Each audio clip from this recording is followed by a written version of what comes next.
الله أكبر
الحمد لله نحمده ونستعينه ونستغفره ونعوذ بالله من شرور أنفسنا ومن سيئات أعمالنا من يهده الله فلا مضل له ومن يضلله فلا هادي له وأشهد أن لا إله إلا الله وحده لا شريك له وأشهد أن محمدا عبده ورسوله أرسله بالحق بشيرا ونذيرا أما بعد فإن خير الحديث كتاب الله وخير الهدي هدي محمد صلى الله عليه وسلم وشر الأمور محدثاتها وكل محدثة بدعة وكل بدعة ضلالة وكل ضلالة في النار. أعوذ بالله من الشيطان الرجيم. بسم الله الرحمن الرحيم. قاف والقرآن المجيد بل عجبوا أن جاءهم منذر منهم فقال الكافرون هذا شيء عجيب أإذا متنا وكنا ترابا ذلك رجع بعيد قد علمنا ما تنقص الأرض منهم وعندنا كتاب حفيظ بل كذبوا بالحق لما جاءهم فهم في أمر مريج أفلم ينظروا إلى السماء فوقهم كيف بنيناها وزيناها وما لها من فروج والأرض مددناها وألقينا فيها رواسي وأنبتنا فيها من كل زوج بهيج تبصرة وذكرى لكل عبد منيب ونزلنا من السماء ماء مباركا فأنبتنا به جنات وحب الحصيد والنخل باسقات لها طلع نضيد رزقا للعباد وأحيينا به بلدة ميتا كذلك الخروج كذبت قبلهم قوم نوح وأصحاب الرس وثمود وعاد وفرعون وإخوان لوط وأصحاب الأيكة وقوم تبع كل كذب الرسل فحق وعيد أفعينا بالخلق الأول بل هم في لبس من خلق جديد فأعوذ بالله من الشيطان الرجيم بسم الله الرحمن الرحيم ولله على الناس حج البيت من استطاع إليه سبيلا وقال النبي صلى الله عليه وسلم بني الإسلام على 5 شهادة لا إله إلا الله وأن محمدا عبده ورسوله وإقام الصلاة وإيتاء الزكاة وحج بيت الله وصوم رمضان. سامعین کرام، اسلامی بھائیوں، بزرگوں، دوستوں، نوجوان بچوں، ہر طرح کی تعریف توصیف اللہ رب العالمین کے لیے ہے جس کے ہم سب بندے ہیں. بعد ہو درود ہو سلام ہو اللہ کے آخری نبی محمد عربی صلی اللہ علیہ وسلم کی ذات، آپ کے آل، آپ کے اصحاب، آپ کے ازواج، آپ کی ذریت پر، تو جن کی کوششوں کی بدولت ہمیں اور آپ کو اسلام نصیب ہوا. اسلام یہ پرامن دین ہے، پرامن مذہب ہے، اور اسلام جن 5 بنیادی ارکان پر قائم ہے اس میں سے پہلا یہ ہے کہ اللہ رب العالمین کے ایک ہونے اور اس کے معبود برحق ہونے کی گواہی دینا، اور ساتھ ہی ساتھ نبی اکرم صلی اللہ علیہ وسلم اللہ کے بندے اور اس کے رسول ہیں اس کی بھی گواہی دینا. دوسری چیز ہے نماز قائم کرنا. تیسری چیز ہے زکوٰۃ دینا. چوتھی چیز ہے رمضان المبارک کے روزے رکھنا. اور 5ویں چیز ہے حج بیت اللہ کا زندگی میں مکلف ہونے کے بعد ایک بار حج کرنا. سامعین کرام، اسلام کے یہ 5 بنیادی ارکان ہیں جن پر اسلام قائم ہے، اور انہی چیزوں سے منسلک بعض دیگر چیزیں بھی ہیں جنہیں ہم سمجھتے ہیں اور اپنانے کی کوشش بھی کرتے ہیں. لیکن آج خطبے کا میرا موضوع ہے حج کی فضیلت، حج کے احکام، حج کے مسائل اور حج کے فوائد. حج یہ اللہ رب العالمین نے صاحب استطاعت پر زندگی میں ایک بار فرض کیا ہے. اللہ رب العالمین کا پیارا فرمان ہے وَلِلَّهِ عَلَى النَّاسِ حِجُّ الْبَيْتِ مَنِ اسْتَطَاعَ إِلَيْهِ سَبِيلًا، کہ جو انسان طاقت و قوت رکھے، مالی اعتبار سے، بدنی اعتبار سے، وہ اللہ رب العالمین کے گھر کا زندگی میں ایک بار طواف کرے. نبی اکرم صلی اللہ علیہ وسلم نے اس کی وضاحت حدیث میں کی ہے کہ اسلام کی بنیاد 5 چیزوں پر قائم ہے اور 5 کو اپنانا ہمارا اور آپ کا فریضہ ہے. نبی اکرم صلی اللہ علیہ وسلم کے ایک جلیل القدر صحابی جناب ابو ہریرہ رضی اللہ تعالیٰ عنہ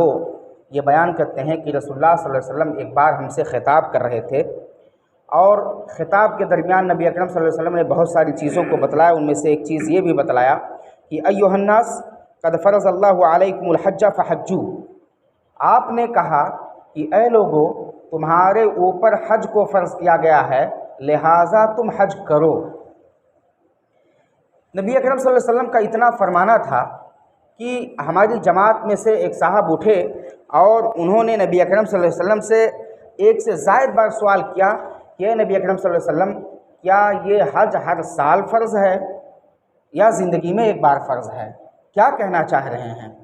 جب وہ نبی اکرم صلی اللہ علیہ وسلم سے یہ پوچھے کہ کیا ہر سال فرض ہے، نبی اکرم صلی اللہ علیہ وسلم خاموش تھے۔ نبی اکرم صلی اللہ علیہ وسلم نے کوئی جواب نہیں دیا۔ اخیر میں نبی اکرم صلی اللہ علیہ وسلم نے خود کہا کہ آپ کے بار بار سوال پر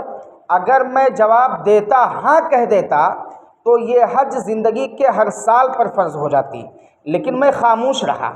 اور جب ہر سال زندگی میں حج فرض ہوتی تو تم حج کی ادائیگی سے قاصر رہتے، اور یہ تمہارے لیے باعث مشقت ہوتی، پریشانی ہوتی، تم اس کو نہیں جھیل پاتے۔ یہ نبی اکرم صلی اللہ علیہ وسلم نے فرمایا۔ اور آپ نے کہا کہ جب آپ استطاعت نہیں رکھتے کہ ہر سال حج کرو تو آپ بڑے سارے ثواب سے محروم بھی رہ جاتے، ظاہر سی بات ہے نتیجہ یہی نکلتا۔ یہ نبی اکرم صلی اللہ علیہ وسلم نے بیان کیا۔ اس لیے مرد مومن کو حج کی فضیلت کو سمجھنا چاہیے، حج کے مقام کو سمجھنا چاہیے، حج کے مرتبے کو سمجھنا چاہیے، اور یہ جان لینا چاہیے کہ اگر آدمی مستطیع ہے، اس کے اندر طاقت و قوت ہے، اس کے پاس اتنا مال ہے کہ وہ زندگی میں ایک بار اللہ رب العالمین کے گھر کا طواف کرے اور حج کے فریضے سے عہدہ برآ ہو، تو اسے چاہیے کہ وہ حج کرے۔ نبی اکرم صلی اللہ علیہ وسلم نے حج کے تعلق سے بڑی فضیلت کو بیان کیا ہے۔ محدثین نے کتاب الحج کے نام سے کتابوں کو احادیث کے کتابوں میں جگہ دیا ہے۔ اس سے پتہ چل رہا ہے کہ حج کی انتہائی زیادہ فضیلت ہے اور انتہائی اس کے برکات ہیں۔ نبی اکرم صلی اللہ علیہ وسلم کی ایک حدیث ہے، آپ نے اس میں بیان فرمایا کہ الحج المبرور لیس لہ جزاء الا الجنہ۔ صحیح بخاری اور صحیح مسلم کی حدیث ہے، آپ نے بیان کیا کہ حج مبرور کا بدلہ صرف اور صرف جنت ہے۔ یعنی جس شخص نے حج کیا اور اس نے اپنے حج کو حج مبرور بنایا۔ حج مبرور کیا ہے؟ کہ بندہ حج کی ادائیگی میں کوئی کمی نہیں کیا، کوئی کوتاہی نہیں کیا، کسی کو گالی گلوچ نہیں دیا، کسی کو تکلیف نہیں دیا، اور حج کے تمام ارکان اور واجبات کو کما حقہ ادا کیا،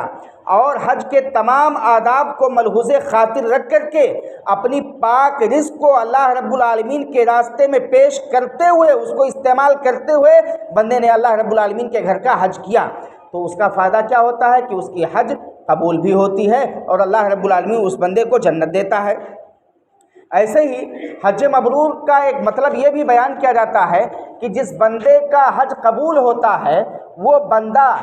حج پر جانے سے پہلے جتنے جرائم کرتا تھا، جتنے گناہ کرتا تھا، جتنے لغویات کرتا تھا، جتنے فواحش و منکرات کرتا تھا، ان ساری چیزوں سے لوٹنے کے بعد اجتناب کرے اور اس کے قریب نہ جائے، اور یہ خالص طور پر اللہ رب العالمین کا ہو کر کے دنیا کے اندر زندگی بسر کرے۔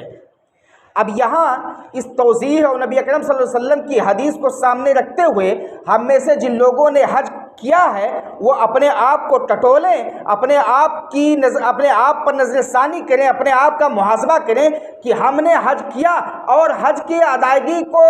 انجام دینے کے بعد میں حج کے کتنے اثرات ہماری شخصیت پر مرتب ہوئے، ہماری ذات پر مرتب ہوئے، ہم کس حد تک حج کے ادائیگی کے بعد اللہ رب العالمین کا ہو کر کے زندگی بسر کر رہے ہیں، اس پر ہمیں اور آپ کو غور کرنا چاہیے، اس کا محاسبہ خود کرنا چاہیے۔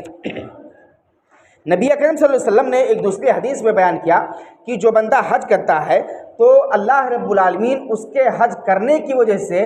بندے کے گناہ کو مٹا دیتا ہے، بندے سے اس کی محتاجگی کو بھی دور کر دیتا ہے، اور بندے کے یہاں اللہ رب العالمین مالداری کو ڈال دیتا ہے، یعنی بندہ مالدار ہونے لگتا ہے۔ نبی اکرم صلی اللہ علیہ وسلم کی ایک حدیث ہے، جناب عمرو بن عاص رضی اللہ تعالیٰ عنہ یہ جب اسلام کی دولت سے مالا مال ہو گئے اور انہوں نے جب اسلام کو گلے لگا لیا، اسلام کی عظمت کو سمجھ لیا، اسلام کے فوائد اور اس کے برکات برکات کو اپنے دل کے نہا خانے میں بٹھا لیا، نبی اکرم صلی اللہ علیہ وسلم کے جناب میں حاضر ہوتے ہیں اور کہتے ہیں نبی اکرم صلی اللہ علیہ وسلم آپ اپنا ہاتھ دیجئے، میں آپ کے ہاتھ پر بیعت کرنا چاہتا ہوں۔ نبی اکرم صلی اللہ علیہ وسلم جناب عمرو بن عاص رضی اللہ تعالیٰ عنہ کے سامنے اپنا ہاتھ پھیلا دیتے ہیں۔ جناب عمرو بن عاص رضی اللہ تعالیٰ عنہ اپنا ہاتھ نبی اکرم صلی اللہ علیہ وسلم کے ہاتھ کے قریب کر کے پھر سمیٹ لیتے ہیں۔ نبی اکرم صلی اللہ علیہ وسلم جب یہ ماجرا دیکھتے ہیں تو کہتے ہیں عمرو بن عاص تمہیں کیا ہو گیا ہے، تم یہ کیسا عمل انجام دے رہے ہو؟ تم نے کہا کہ تم ہاتھ دو، نبی اکرم صلی اللہ علیہ وسلم تمہارے ہاتھ پر میں بیعت کرنا چاہتا ہوں، میں تمہیں اپنا ہاتھ دے رہا ہوں، تم اپنا ہاتھ سمیٹ لے رہے ہو۔ جناب عمرو بن عاص رضی اللہ تعالیٰ عنہ کہتے ہیں نبی اکرم صلی اللہ علیہ وسلم میں آپ کے ہاتھ پر بیعت تو کرنا چاہتا ہوں، لیکن میں آپ سے ایک شرط چاہتا ہوں، ایک شرط پر میں آپ سے بیعت کروں گا۔ نبی اکرم صلی اللہ علیہ وسلم کہتے ہیں کہ جناب علی وہ شرط کیا ہے، اس کو پیش کرو۔ جناب عمرو بن عاص رضی اللہ تعالیٰ عنہ یہ کہتے ہیں کہ میں چاہتا ہوں کہ میں جب آپ کے ہاتھ پر بیعت کروں تو میں نے جو جرائم کیے ہیں، میں نے جو دامن اسلام میں داخل ہونے سے پہلے جو گناہ کیے ہیں، جو مجھ سے اسلام کے تئیں، مسلمانوں کے تئیں جو کمیاں اور کوتاہیاں سرزد ہوئی ہیں، میں ان سے معافی اور تلافی چاہتا ہوں، اور میں اللہ رب العالمین کا ایک محبوب اور متقی اور پرہیزگار بندہ بننا چاہتا ہوں۔ نبی اکرم صلی اللہ علیہ وسلم جناب عمرو بن عاص رضی اللہ تعالیٰ عنہ سے کہتے ہیں کہ ایک مرد مومن جب دامن اسلام میں داخل ہوتا ہے تو اللہ رب العالمین اسلام میں آنے سے پہلے وہ جو کچھ جرائم کیا ہوتا ہے اللہ رب العالمین اس کو معاف کر دیتا ہے، اس کو ختم کر دیتا ہے۔ ایسے ہی جب ایک بندہ حج کرتا ہے تو حج سے پہلے جو ایک بندے کے جرائم اور کمیاں ہوتی ہیں اللہ رب العالمین ان جرائم پر پردہ ڈال دیتا ہے، ان کو ختم کر دیتا ہے، اور اللہ رب العالمین بندے کے حق میں ثواب کو لکھ دیتا ہے۔ یہ نبی اکرم صلی اللہ علیہ وسلم نے فائدہ بتلایا۔ ایک دوسری بات جو میں نے کہا کہ حج کرنے سے انسان سے فقر دور ہوتی ہے، محتاجگی دور ہوتی ہے، قلاشی دور ہوتی ہے، اور اللہ رب العالمین آدمی کو مالدار بنا دیتا ہے۔ نبی اکرم صلی اللہ علیہ وسلم کی ایک دوسری حدیث ہے، آپ بیان فرماتے ہیں، کہتے ہیں کہ ادیم الحج والعمرۃ فإنہما ينفیان الفقر والذنوب، کہ تم پے در پہ حج کیا کرو، پے در پہ عمرہ کیا کرو۔ ایک حج کیے پھر دوبارہ اللہ رب العالمین نے طاقت دیا ہے، آپ کے پاس مال ہے، دوبارہ حج کر لو، سہبارہ حج کر لو، سہبارہ عمرہ کر لو۔ یہ نبی اکرم صلی اللہ علیہ وسلم نے پیغام سنایا ہے لوگوں کو، اور کہا ہے کہ یہ حج اور عمرہ ینفیان الفقر والذنوب، کہ انسان کے ہاں سے محتاجگی کو دور کرتے ہیں، قلاشی کو دور کرتے ہیں، اور انسان سے اس کے گناہوں کو ختم کر دیتے ہیں، انسان سے اس کے گناہوں کو مٹا دیتے ہیں۔ ایسے ہی مٹاتے ہیں جیسے کہ جب لوہا گرم کیا جاتا ہے تو اس گرم لوہے سے جو لوہے میں گندگیاں لگی ہوتی ہیں وہ جھڑ جاتی ہیں، ایسے ہی اللہ رب العالمین بندے سے محتاجگی کو دور کر دیتا ہے اور اس کے ہاں مالداری کو ڈال دیتا ہے۔ یہ اللہ رب العالمین کا معاملہ ہے۔ ایمان اور جہاد کے بعد سب سے افضل عمل حج کو بتلایا گیا ہے۔ جناب ابو ہریرہ رضی اللہ تعالیٰ عنہ کہتے ہیں کہ نبی اکرم صلی اللہ علیہ وسلم سے پوچھا گیا کہ سب سے بہترین عمل کیا ہے، تو آپ صلی اللہ علیہ وسلم نے کہا کہ اللہ اور اس کے رسول پر ایمان لانا یہ سب سے محبوب عمل ہے، یہ سب سے بہترین عمل ہے۔ پھر اس کے بعد نبی اکرم صلی اللہ علیہ وسلم سے دوبارہ سوال کیا گیا کہ دوسرا عمل کیا ہے جو اللہ رب العالمین کے نزدیک سب سے محبوب ہے، تو نبی اکرم صلی اللہ علیہ وسلم نے کہا کہ وہ جہاد ہے۔ پھر نبی اکرم صلی اللہ علیہ وسلم سے پوچھا گیا کہ تیسرا عمل کیا ہے جو اللہ رب العالمین کو سب سے زیادہ محبوب ہے، نبی اکرم صلی اللہ علیہ وسلم وہاں بیان کرتے ہیں کہ حج مبرور، کہ حج مبرور یہ اللہ رب العالمین کو سب سے زیادہ محبوب ہے۔ ایسے ہی حج سب سے افضل جہاد بتلایا گیا ہے۔ اما عائشہ رضی اللہ تعالیٰ عنہ کہتی ہیں کہ سب سے افضل عمل یہ جہاد ہے، تو کیا ہم عورتیں جہاد نہ کریں؟ نبی اکرم صلی اللہ علیہ وسلم نے بیان کیا وَلَكِنَّ أَفْضَلُ الْجِهَادِ حَجٌّ مَبْرُورٌ، کہ آپ لوگوں کے لیے سب سے بہترین جہاد یہ اللہ رب العالمین کے جناب میں حج کرنا ہے۔ اللہ رب العالمین کے واجب کردہ اور فرض کردہ عمل یعنی حج کی ادائیگی ہے، یہ نبی اکرم صلی اللہ علیہ وسلم نے بیان کیا۔ دوسرے حدیث میں نبی اکرم صلی اللہ علیہ وسلم نے مزید صراحت کے ساتھ بیان کیا ہے کہ عورت کا جہاد یہ حج ہے۔ آپ بیان کرتے ہیں کہ جہاد الکبیر والضعیف والمرأۃ الحج والعمرہ، سنن نسائی کی روایت ہے۔ آپ نے بیان کیا کہ بڑے لوگوں کا جہاد اور ایسے ہی کمزور اور نحیف و ناتواں لوگوں کا جہاد اور عورتوں کا جہاد یہ کیا ہے؟ حج کرنا ہے اور عمرہ کرنا ہے، یہ نبی اکرم صلی اللہ علیہ وسلم بیان کرتے ہیں۔ ایک دوسری حدیث میں نبی اکرم صلی اللہ علیہ وسلم نے حجاج کو، معتمرین کو اللہ رب العالمین کا مہمان بتلایا ہے کہ یہ جو حجاج کرام مخصوص ایام میں اللہ رب العالمین کے گھر کا حج کرنے کے لیے رخت سفر باندھتے ہیں، اللہ رب العالمین انہیں اپنا مہمان کہتا ہے، اور یہ بڑی عظیم نعمت ہے کہ ہم اور یا ہمارے بھائی اللہ رب العالمین کے مہمان بنے۔ نبی اکرم صلی اللہ علیہ وسلم کی حدیث سے آپ بیان کرتے ہیں کہ الغازی فی سبیل اللہ والحاج والمعتمر وفد اللہ دعاہم فاجابوہ وسالوہ فاعطاہم۔ سنن ابن ماجہ کی یہ روایت ہے، نبی اکرم صلی اللہ علیہ وسلم بیان کرتے ہیں کہ اللہ رب العالمین کے راستے میں غزوہ کرنے والا اور ایسے ہی اللہ رب العالمین کے راستے میں حج کرنے والا، عمرہ کرنے والا، یہ اللہ رب العالمین کا مہمان ہوتا ہے۔ اللہ رب العالمین ایسے لوگوں کو بلاتا ہے، اللہ رب العالمین کے بلاوے پر لبیک کہتے ہوئے اپنے جان کی قربانی، اپنے مال کی قربانی، اپنے طاقت اور قوت کی قربانی دے کر کے اللہ رب العالمین کے بلاوے پر لبیک کہتے ہیں۔ اور ایسے لوگ اللہ رب العالمین سے جو کچھ مانگتے ہیں، جو کچھ سوال کرتے ہیں، اللہ رب العالمین اپنے ان بندوں کو عطا کرتا ہے، اللہ رب العالمین ان بندوں کو محروم نہیں کرتا ہے۔ نبی اکرم صلی اللہ علیہ وسلم کی ایک دوسری حدیث میں بیان کیا گیا ہے کہ جو شخص حج کے مبارک سفر پر نکلے یا عمرہ کے مبارک سفر پر نکلے لیکن راستے میں حج کی ادائیگی سے پہلے یا ایام یا ادائیگی کے اوقات میں اسے موت آ جائے، اللہ رب العالمین ایسے لوگوں کو جنت دیتا ہے۔ نبی اکرم صلی اللہ علیہ وسلم کی حدیث سے آپ نے بیان فرمایا من خرج حاجا فمات کتب له اجر الحج الى یوم القیامہ، کہ جو شخص اللہ رب العالمین کے گھر کا حج کرنے کے لیے نکلتا ہے لیکن راستے میں اس کی وفات ہوتی ہے، اللہ رب العالمین اس کے لیے حج کا مکمل اجر قیامت تک لکھتا رہتا ہے۔ یہ اللہ رب العالمین بندے پر اتنا رحیم اور شفیق اور مہربان ہے کہ اپنے اس بندے کو حج کی ادائیگی نہ کرنے پر بھی نیت یا اللہ رب العالمین کے راستے میں نکل گیا، موت آ گئی، تب بھی اللہ رب العالمین بندے کو محروم نہیں کرتا ہے، بندے کو عطا کرتا ہے۔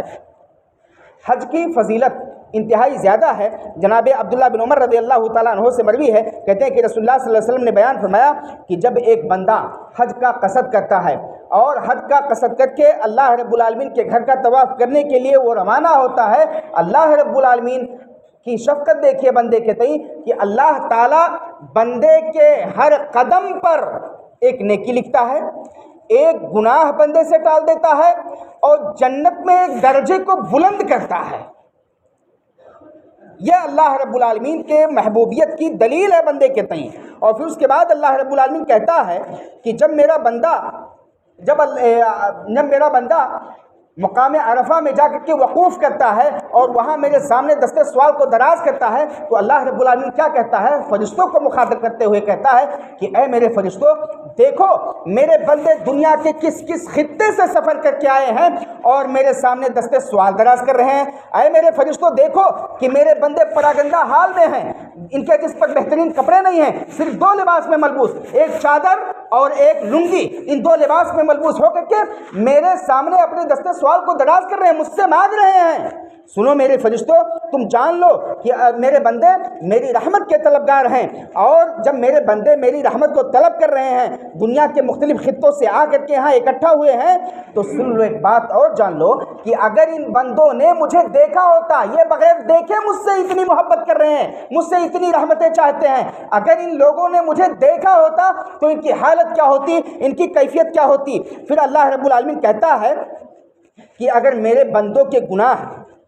ریت کے ذرات کے برابر یا بارش کے قطرات کے برابر یا دنیا کے اندر جو مختلف ایام ہیں، جو مختلف ماہ ہیں، جو مختلف سال ہیں، جو مختلف دن اور رات ہیں، ان کے برابر بھی میرے بندوں کے گناہ ہوتے تو میں ان سے ان کے گناہوں کو دھل کر کے ان کے گناہوں کو نیکیوں میں تبدیل کر دیتا۔ یہ اللہ رب العالمین کہتا ہے۔ پھر آگے اللہ رب العالمین بیان کرتا ہے کہ میرے بندے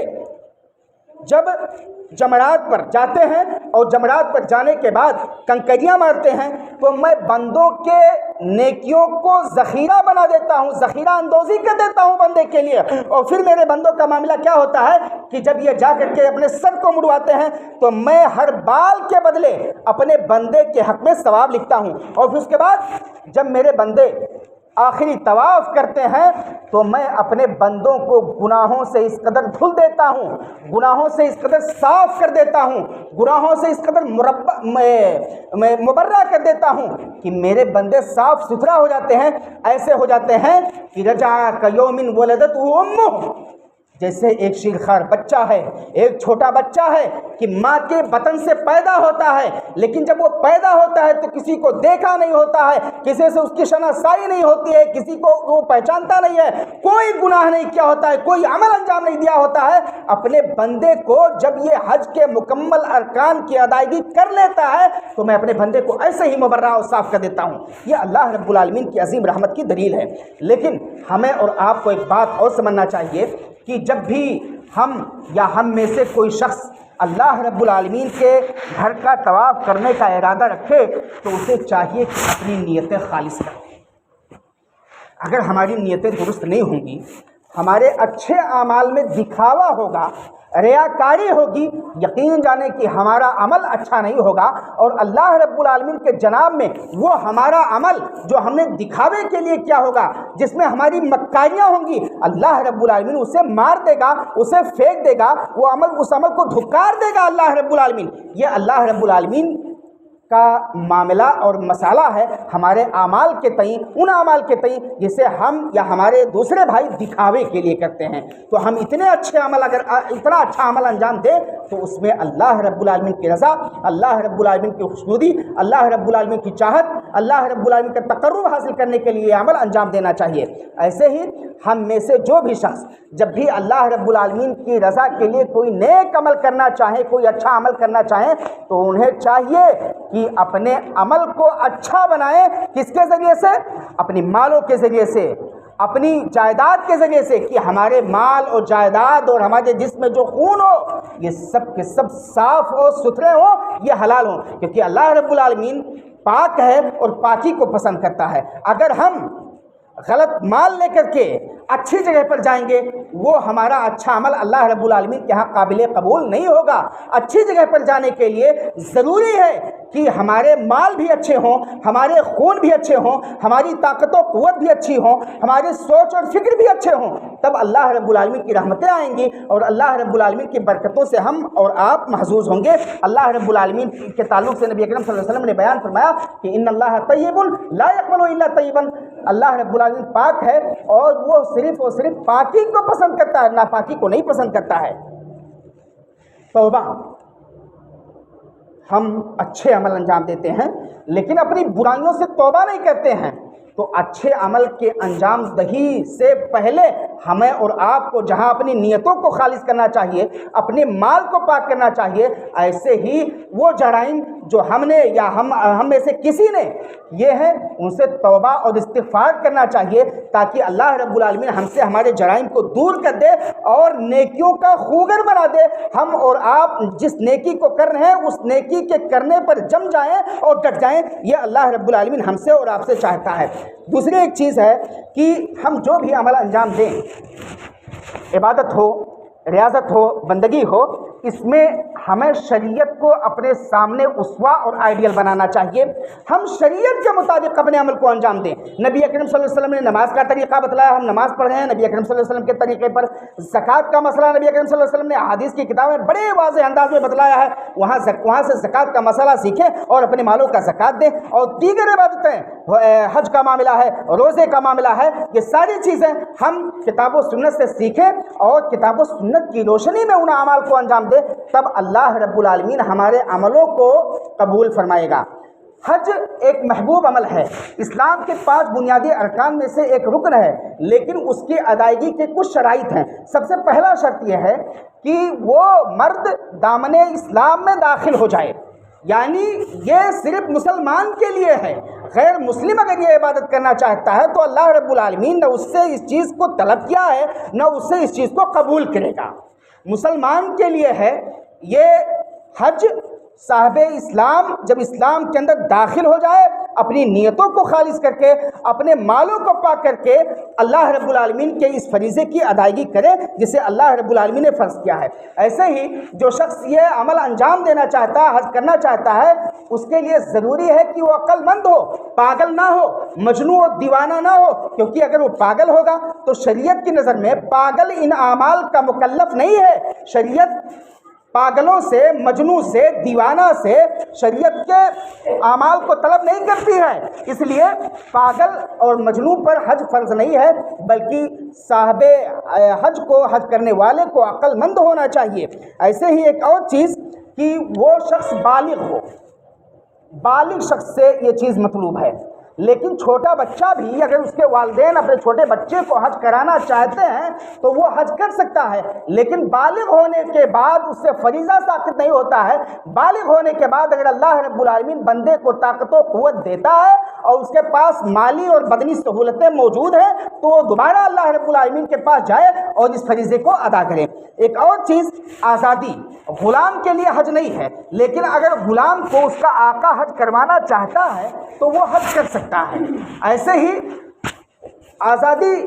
غلامی ختم ہونے کے بعد اس سے فریضہ ثابت نہیں ہوتا ہے۔ اگر وہ غلامی کی حالت میں حج کرتا ہے تو اسے فریضہ ثابت نہیں ہوتا ہے، البتہ وہ جب غلامی کی مدت ختم ہو جائے، آزاد ہو جائے تو اس پر دوبارہ حج فرض ہوتی ہے اور وہ دوبارہ حج کرے۔ عورتوں کے تعلق سے محرم کی شرط ہے۔ محرم کا مطلب یہ ہوتا ہے کہ ایسے اشخاص کے ساتھ وہ عورتیں حج کریں جن سے نکاح وہ عورت نہ کر سکتی ہو، ایسے لوگوں کو محرم بنائے اور پھر ان کے ساتھ جا کر کے وہ حج کرے اور عمرہ کرے۔ یہ حج اور عمرہ کے تعلق سے کچھ مسائل تھے۔ حج یہ محبوب عبادت ہے اور اس کی ادائیگی پوری دنیا کے اندر صرف اور صرف سعودی عرب میں ہوتا ہے، مکہ مکرمہ کے اندر۔ حج کے کوئی بھی رکن یہ مدینہ سے تعلق نہیں رکھتے ہیں، سارے کے سارے ارکان کا تعلق یہ مکہ مکرمہ سے ہے۔ اس لیے ہمیں اور آپ کو چاہیے کہ ہم جس جگہ پر یہ عبادت ہو رہی ہے اس جگہوں کو بھی محبوب سمجھیں اور ان جگہوں کی ان جگہوں کو پرامن ہونے کے لیے بھی اللہ رب العالمین سے دعائیں کریں، کیونکہ وہ اللہ کے بندے جو سعودی عرب کی پاسبانی کر رہے ہیں، جو پورے ملک کی حفاظت کر رہے ہیں، وہ پورے ملک کی صرف حفاظت نہیں کرتے ہیں بلکہ پورے ملک کی حفاظت کرنے کے ساتھ ساتھ پورے ملت اسلامیہ کی حفاظت کرتے ہیں، پورے مسلمانوں کی حفاظت کرتے ہیں۔ کیونکہ ہمارا دل اگر حج کے فریضے کی ادائیگی میں لگتا ہے تو حج کے فریضے کی ادائیگی صرف اور صرف سعودی عرب میں ہے۔ ظاہر سی بات ہے اگر وہ مقامات پرامن نہیں ہوں گے، اگر وہ مقامات اچھے نہیں ہوں گے، وہاں کے باشندگان اچھے نہیں ہوں گے، وہاں کے حکام اچھے نہیں ہوں گے تو ہم یہ حج جو مقدس فریضہ ہے اس کی ادائیگی سے محروم رہ جائیں گے، اور اللہ رب العالمین نے جو صاحب استطاعت پر یہ حج فرض کیا ہے ہم اس کی ادائیگی سے قاصر رہ جائیں گے۔ تو ضرورت ہے کہ ان ممالک کی حفاظت کے لیے بھی ہم دعائیں کریں اور ان ممالک کو پرامن ہونے کے لیے بھی اللہ رب العالمین سے دعائیں کریں، اور ان ممالک کے لیے اس ملک کے لیے جو لوگ بھی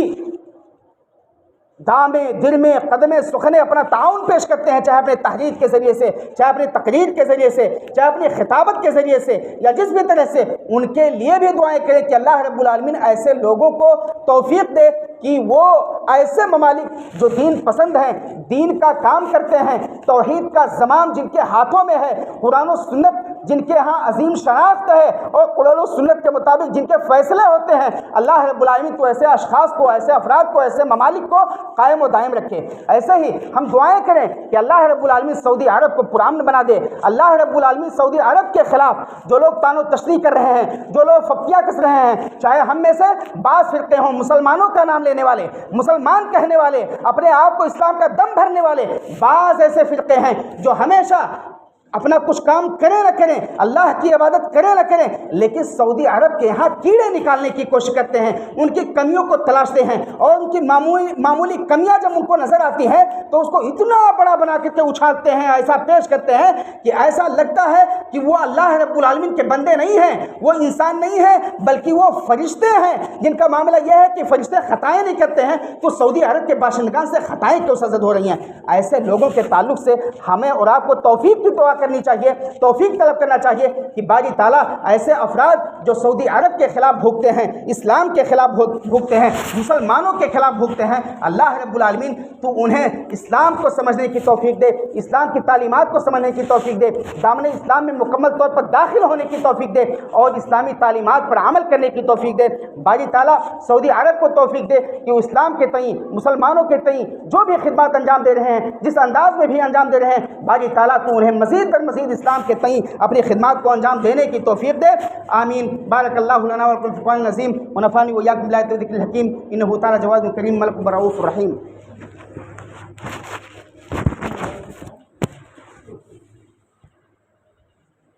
الحمدللہ الحمدللہ